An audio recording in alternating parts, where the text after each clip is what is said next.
bouge pas. Vite comme un soldat, vite.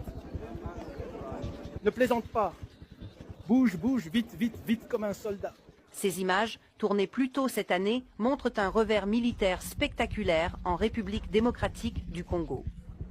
Ces hommes sont des contractuels militaires étrangers bien entraînés, engagés par le gouvernement congolais. Entourés de caméras de presse, ils sont rassemblés et expulsés du pays par le groupe rebelle connu sous le nom de M23, que l'on voit ici en uniforme. Le M23 affirme être une rébellion populaire, luttant contre le gouvernement pour garantir les droits de la minorité ethnique Tutsi de l'Est du Congo.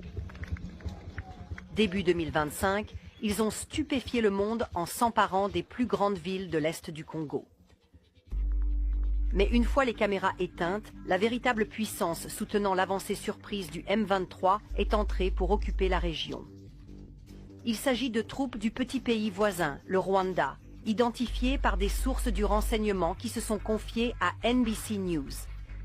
Nous avons découvert des preuves montrant que le Rwanda a armé, formé et commandé le mouvement M23 et a engagé des milliers de ses propres soldats dans le conflit.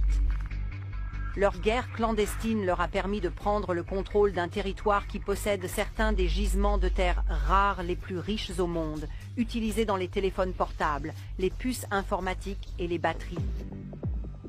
Cela a également causé la mort de milliers de personnes et déplacé des millions d'autres.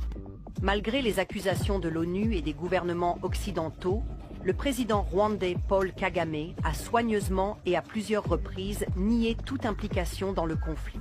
Ce problème n'a pas été créé par le Rwanda et ce n'est pas le problème du Rwanda. C'est le problème du Congo. Le M23 n'est pas composé de Rwandais.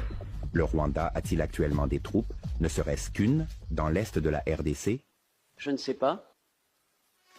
NBC News a obtenu en exclusivité 3 ans de rapports de renseignement confidentiels et des images de surveillance.